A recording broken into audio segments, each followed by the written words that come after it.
এটা সময়ত বিহু আছিল কেৱল পথাৰৰ উৎসৱ।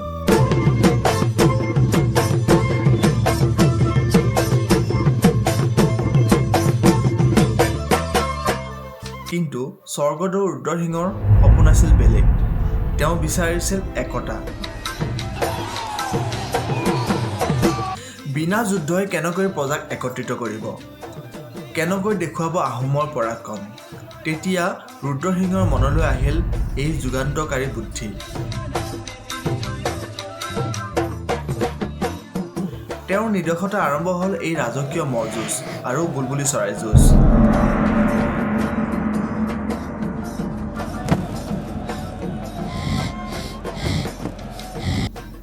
পথাৰৰ বিহু আহি পালে ৰংঘৰৰ বাকৰি।